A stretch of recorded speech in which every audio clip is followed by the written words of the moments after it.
After the court remanded Abronye DC 2 weeks, no, finally, Abronye DC ababontin ababe break silence. Aha, Gossip Politics TV. So unsubscribe, subscribe now. Hit on the notification bell so that any update be ever dropping on.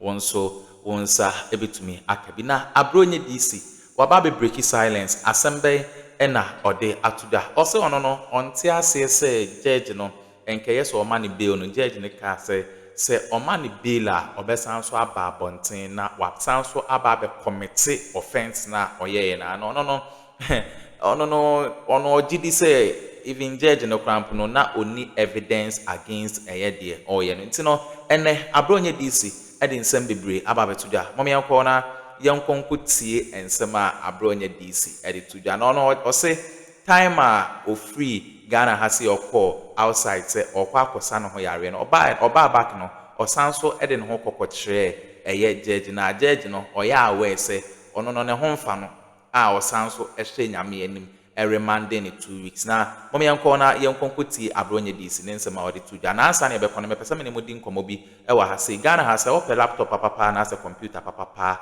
na we use ya borrow Perosi computers and accessories say ukra low budget so ukra high budget obema or high quality laptop na we use it eba ne location so a enye yira kwan Kumasi buo chrome estate Eli pekisa number a eguso na free Perosi computers and accessories 0247 030108 and I say 0597 942 133 so first our numbers to you know when your Perosi computers and accessories are free 0540 882 824 adie ba kwa ede wom kra ne say osanso professional repairers our laptop ne computers essay a omobe service ne kama edi ama entino free Perosi computers and accessories ho and a laptop papa fi mom yembo rem na yenkonkoti Abronye DC ne nsema odi tuja.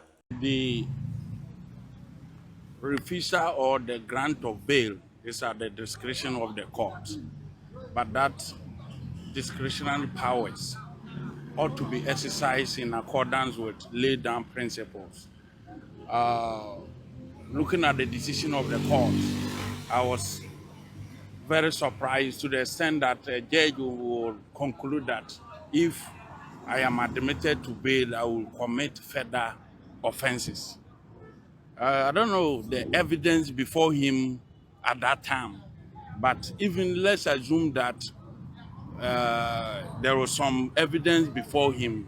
He could have afforded me the opportunity to respond, but the judge did not give me that opportunity. And then he remanded me in police custody. And then my lawyers applied for bail application at the High Court, and then the bail was granted.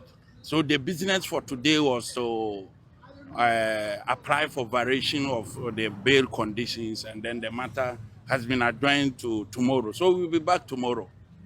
So how was the condition where you were being? Actually, the judge himself who remanded me is fully aware that I am not well, because when I traveled outside last time and came back, we went to the court and informed the judge that I'm back to face the case between myself and the Inspector General of Police, who is the complainant in the case. So the judge is fully aware of my condition and everything, but I think that there's something somewhere. I will not say that the ruling that landed me in BNI custody, I will not say that it's a political ruling. But once you are still fighting to have that decision set aside, I think it's one of the bad decisions in our judicial record. So my lawyers are in the process of trying to make sure that that bad decision will be reversed in the near future. There's the limits to freedom. Rights are not absolute, but it is how the excesses and abuse is checked. That's what the problem is. No, so he has. I think we should appreciate how Kofi Bentel has given us, in the Ghanaian context, what free speech should look like within our laws. My first interrogation is very simple. There's an amalgamation of hate speech as part of free speech. And if we are not able to separate them, we will continue a conversation that leads nowhere. So it's not about your freedoms being curtailed, because the state has not come to say that you should not express yourself. So if you look at some of the examples that he has given, the authoritarian state makes it impossible for you to even express yourself. So that's why there's no free speech. But if you look at what this tracking about incidences look like, if somebody says, please kill President Mahama for me, it is not the art of speaking freely that is being infringed upon. It is the criminal intent of somebody calling, inciting violence, mobilizing people to kill a president. Now, why am I saying this? We should rather appreciate that the state can hold firm people like that to be accountable to what they are saying, in order that we have a balance between ensuring free speech but also ensuring the stability of the nation in terms of the protection of civilians and in terms of avoiding extrajudicial violence. In our politics, if you get up, and maybe what Kofi Bentil might advocate is, let's replace these laws with a law on what clearly is hate speech and what sanctions come with hate speech. Because if you engage in hate speech and you now say that that hate speech is free speech, then you are being disingenuous. Maybe that is the word. Now, I want to add this element. If our Ghana police does not have the capacity and the skills to ensure that you hold accountable people who engage in hate speech, but then there's a thin line and they label it as free speech, what then you do is that you now leave the people to take the law into their hands.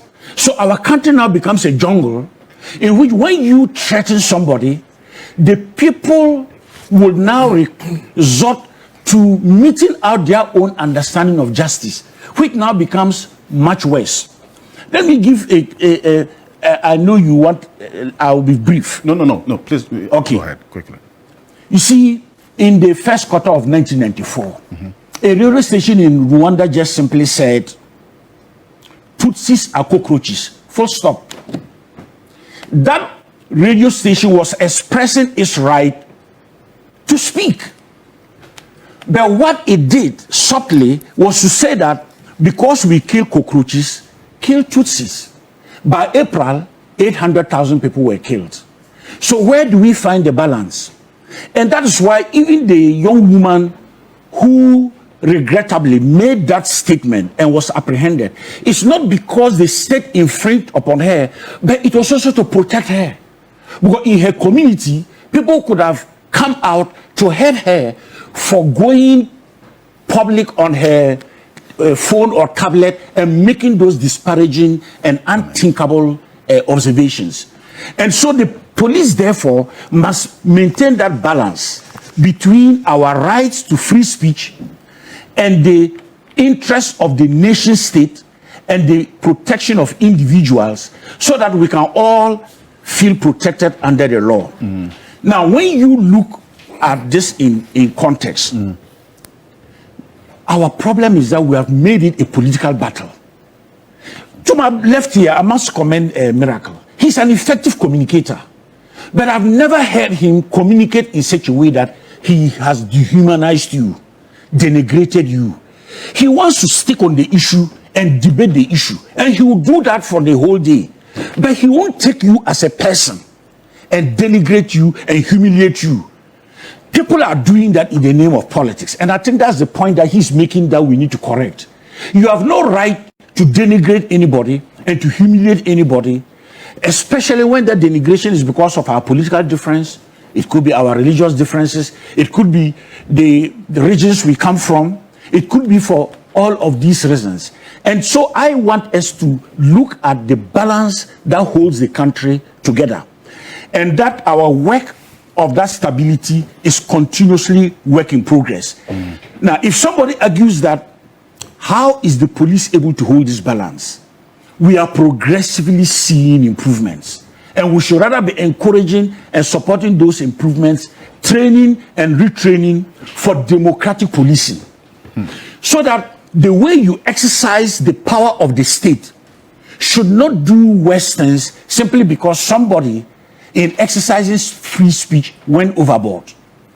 And what we therefore want is to take the venom, the hate speech out of it, and continue to expand the frontiers of democracy. Continue to expand how we deepen democracy in the reality of the evolving context today. And if I were to summarize, when he made those references, if you go today on the capitals and cities of some of the most developed countries, they've deployed facial recognition cameras that have the capacity to pick conversations. So when you are in a group, even in a peaceful protest, which is free speech is you have the right to demonstrate freely, to protest.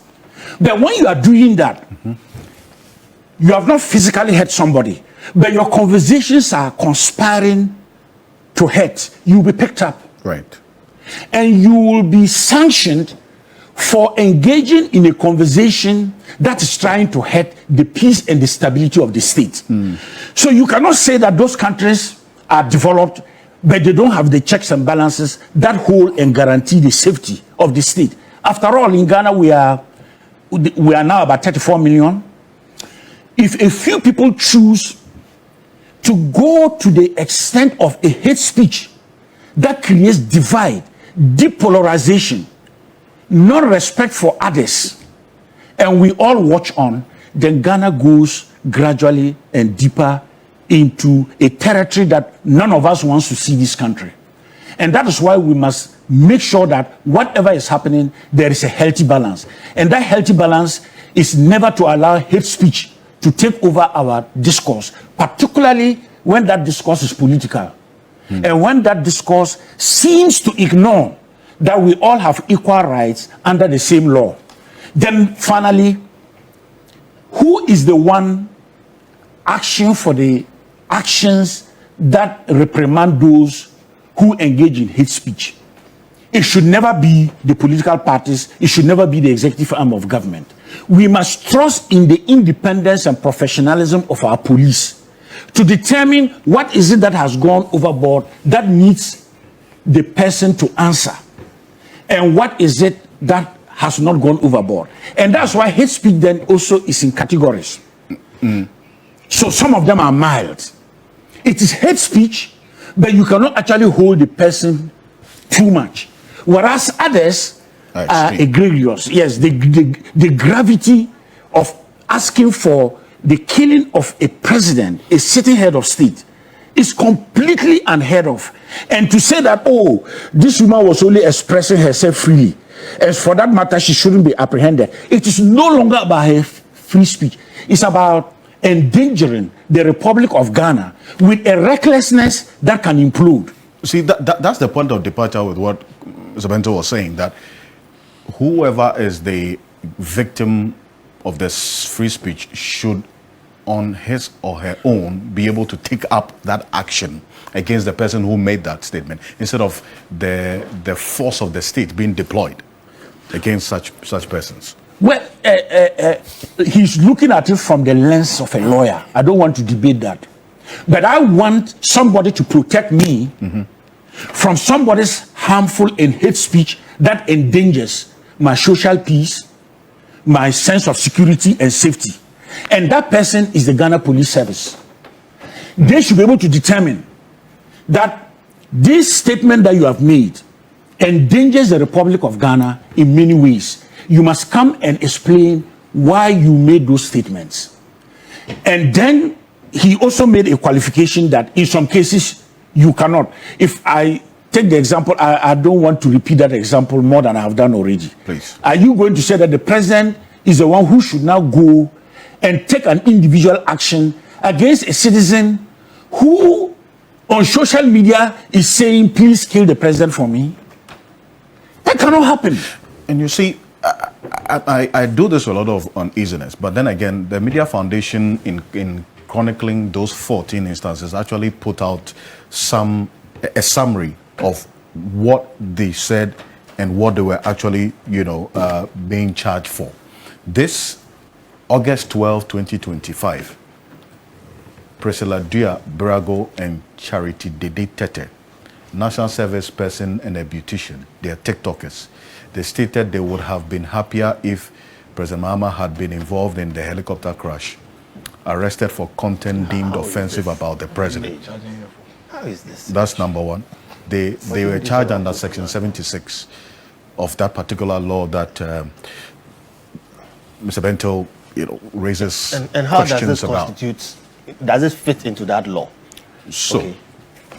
when I run through it, go then ahead. we'll do that exercise. Yeah, somebody's Prince doing it. Ofori and Yaira Abiu, aka Fante Comedy and Akosia Jollof, during a live TikTok session, made mocking comments about the helicopter crash victims and wished that the president and the Ghana Gold Board CEO had also been victims. They were charged under Section 76. Wishes. Then there is Achimkwa Nana Kofi Asare, Won to Me TV presenter, picked up by unidentified armed men in Ejiso Krapa, Ashanti region, following on-air comments linking President Mahama to the fatal military helicopter crash.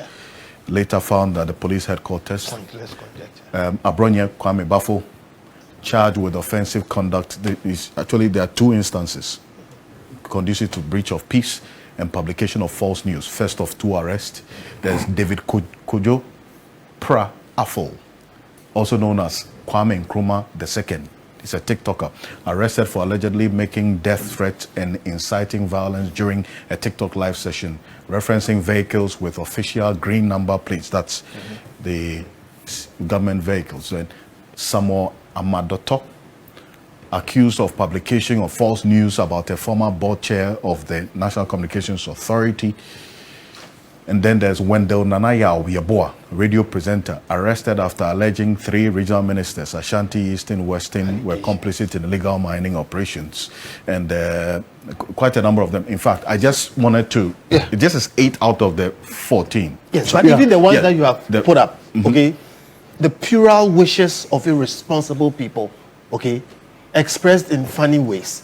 Okay, and by the way, look, me, I don't do what do you call the equalization thing. Yeah. But there are other situations which were worse in the previous government. And if Nanado had come after them this way, I would have criticized him. In fact, the ones they did, we criticized them. When silly little people sit on radio and say, "I wish somebody was dead," how is that? Okay. And So warrants is for the it state to drop dead on them. is it the law? Is that what we have to use? Is it the law as it is today that does not fit how you deal with this, or is it that all these do not matter? Let me explain. Okay. We have Okay, a so constitution. Our constitution is not Ghana made per se. We drew from the rest of the world. And there are things in the constitution called fundamental human rights. Those have been adjudicated. In fact, there was one, the right to information. Yeah. Okay.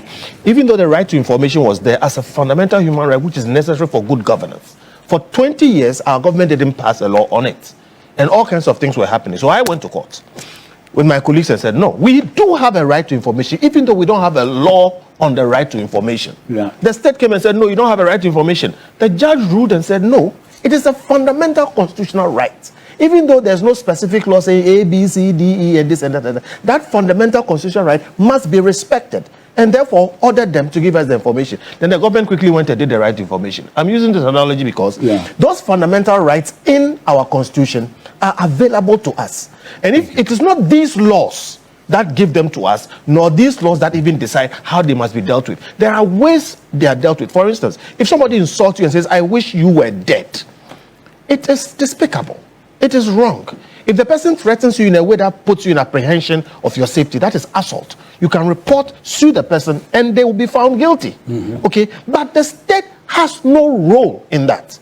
The state has no role if I say I wish this and that over Alfred, or they wish this and that over me. And I don't have the time, but I'm saying there are many reasons why these things exist. I give you an example. What Martin Luther did in Rome, if these laws were there, he would have not been able to do it. But look at the effect of it, and there are so many examples. So these things are disagreeable. Some of the people that you are talking about there, I don't want to be seen anywhere near them. Okay? But I'm saying there are bigger issues here. Today, we are looking at how much of state resources is devoted to dealing with this book. What will come out of this? Okay. You think it will stop it? What will come out of this? I'm going to come to you. But you see, because Kofi has, no, please. Because Kofi has raised a very important issue, I just want us to go back briefly. I recall 2021. My colleague lawyer, senior lawyer, Francis Xavier Sosu, MP for Medina, engaged with his constituents about roads in Danfo. Okay, abusuya we ne ensema ekoso ewo political highway ne so. Abronye DC ye remanding ni wie no. Finally watwe ni tie pie na odisa ensem no ebetu dwa edema. Ye bramase samoje pene kokoti sa ensem we edema. Aha, gossip politics TV so. Bramase.